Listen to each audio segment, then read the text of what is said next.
On the morning of Saturday, November 1st, 1755, the Feast of All Saints, at around 9:40 a.m., an earthquake in the range of 8.5 to 9.0 on the Richter scale hit off the coast of Portugal.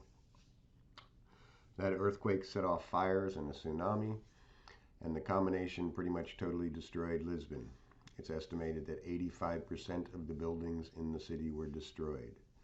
Estimates place the death toll in Lisbon alone, much less the surrounding areas, between a staggering 10,000 and 100,000 people. This makes the Lisbon earthquake one of the deadliest in history.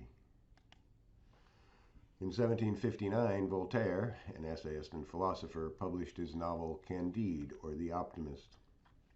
In that novel, Candide, the main character, having been tutored in philosophy by his mentor, Dr. Pangloss, travels Europe witnessing disaster after disaster, from the 7 Years' War to the Lisbon earthquake.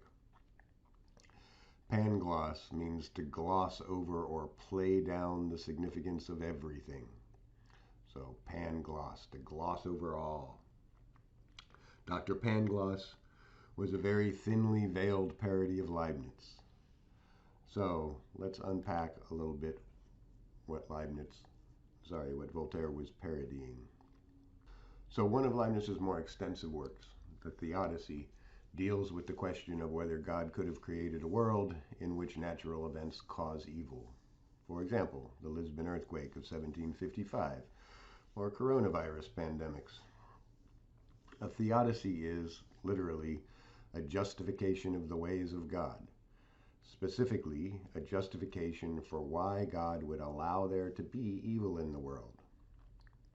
Now, Leibniz first asserts that God always acts for the best, and some commentators think that this is another one of his primary truths. He says, "Nor can I approve of the opinion of some moderns who maintain boldly that what God has made is not of the highest perfection, and that he could have done much better. For it seems to me that the consequences of this opinion are wholly contrary to the glory of God. As a lesser evil is relatively good, so a lesser good is relatively evil. And to act with less perfection than one could have is to act imperfectly.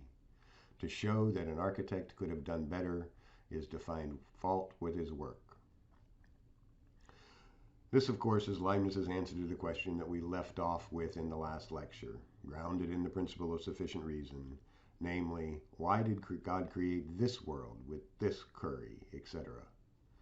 The short answer is, it is the best of all possible worlds, and that's the assertion that Voltaire parodies throughout Candide. We'll return to this in the context of Leibniz's attempt to save contingency, which we examined in the last lecture, in a little bit. But this idea that God creates for the best plays a really important role in Leibniz's theodicy as well. Although, note in this passage how these two issues are deeply intertwined. He says, "These moderns insist on certain dubious subtleties, for they imagine that nothing is so perfect that there is not something more perfect. This is an error. They also believe that in this way they are able to safeguard God's freedom, as though it were not freedom of the highest sort to act in perfection following sovereign reason. For to believe that God does something without having any reason for his will, overlooking the fact that this seems impossible, is an opinion that conforms little to his glory. Let us assume, for example, that God chooses between A and B, and that he takes A without having any reason to prefer it to B. I say that this action of God is at the very least not praiseworthy, for all praise must be based on some reason, and by hypothesis there is none here. Instead, I hold that God does nothing for which he does not deserve to be glorified. Therefore," he continues, "it is sufficient to have the confidence that God does everything for the best, and that nothing can harm those who love him. But to know in detail the reasons that could have moved him to choose this order of the universe, to allow sins, to dispense his saving grace in a certain way, surpasses the power of a finite mind. especially when it has not yet attained the enjoyment of the vision of God. That is, Leibniz is arguing, rest assured that God creates the best, and don't be so presumptuous as to believe that you could understand why it is for the best. But Leibniz is certainly not so naive as to think that many will find this satisfactory. So while he stands by his belief that the details of God's wisdom are certainly beyond our finite mind's understanding, he does think we can grasp a couple of general principles which account for much of what we take to be evil in the world. So, one general response, upon which he will build another response, is as follows. He offers us these analogies. He says we can make some general remarks concerning the course of providence in the governance of things. We can therefore say that one who acts perfectly is similar to an excellent geometer who can find the best constructions for a problem, or to a good architect who makes use of his location and the funds set aside for a building in the most advantageous manner, allowing nothing improper or lacking in the beauty of which it is capable, or to a good householder who makes use of his holdings in such a way that there remains nothing uncultivated and sterile, or to a skilled machinist who produces his work in the least difficult way possible, or to a learned author who includes the greatest number of truths in the smallest possible volume. Leibniz's point here is that given that God has created a material universe, there is only so much that he can do with the materials at hand.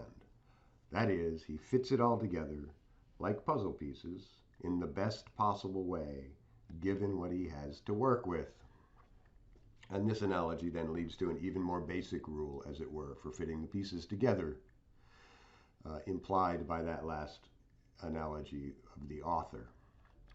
He says, as for the simplicity of the ways of God, this holds properly with respect to his means as opposed to the variety, richness, and abundance which holds with respect to his ends or effects. So, simplicity in means, variety, richness, and abundance in effects. And the one, he says, must be in balance with the other, as are the costs of a building and the size and the beauty one demands of it. It is true that nothing costs God anything, even less than it costs a philosopher to build the fabric of his imaginary world out of hypotheses, since God has only to make decrees in order that a real world come into being. But in matters of wisdom, decrees or hypotheses take the place of expenditures to the extent that they are more independent of one another, because reason requires that we avoid multiplying hypotheses or principles in somewhat the same way that the simplest system is always preferred in astronomy. His idea is this: the only world consistent with God's perfection is the richest, most variable world, governed by the fewest possible principles or laws.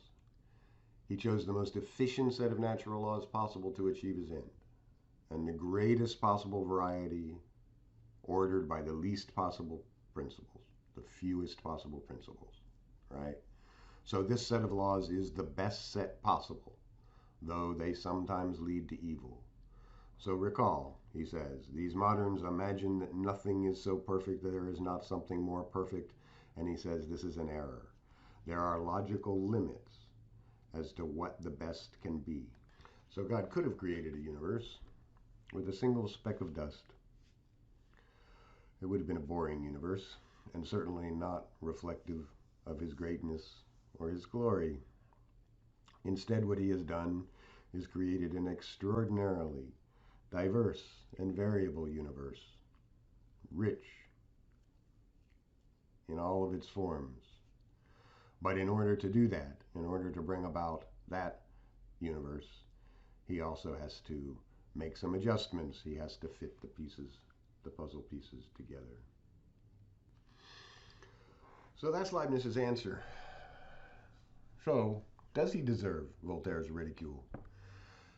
How might Leibniz have responded to Voltaire?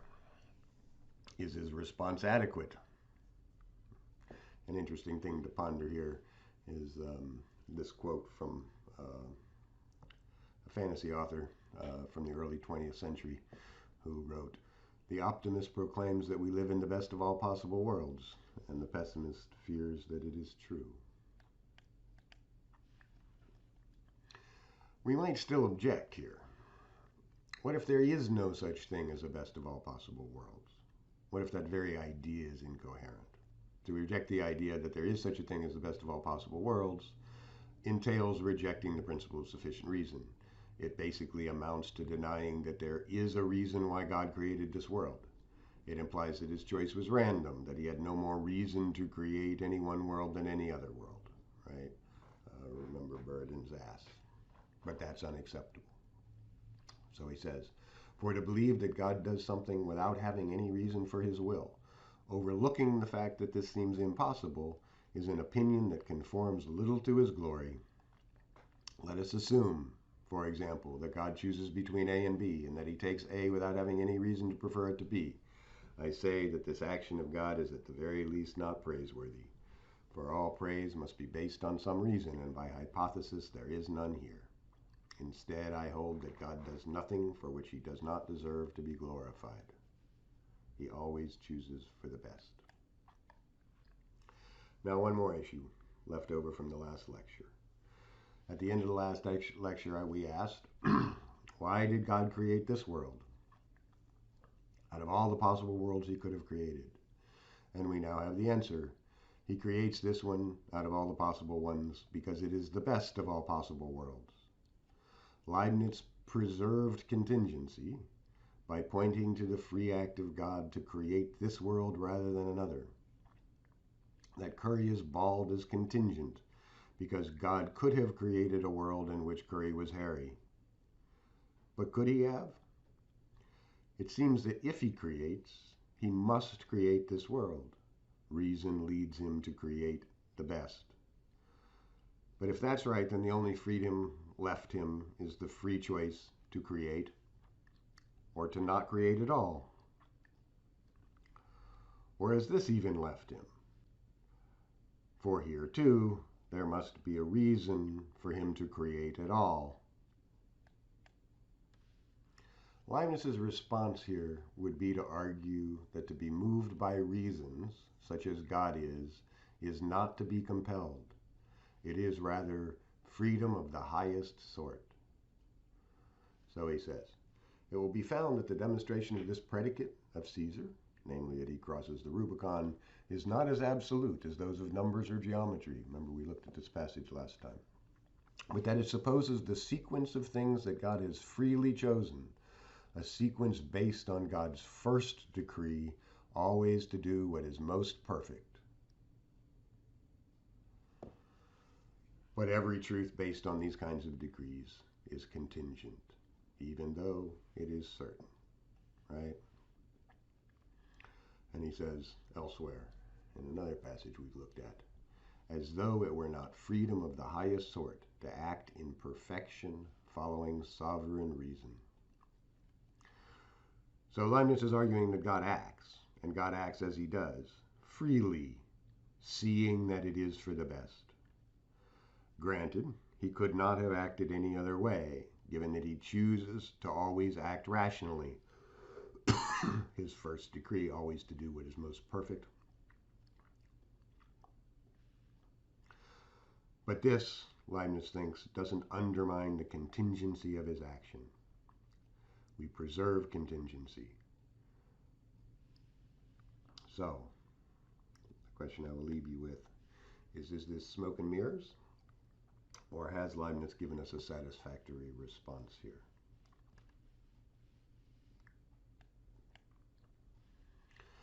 So that's the lecture, the second lecture, last lecture of the week.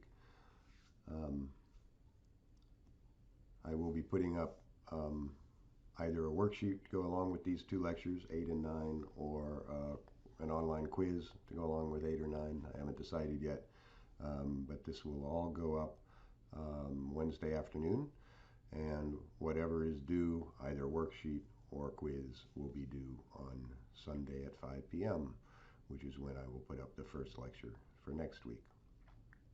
Take good care, stay inside, and we will talk to you soon.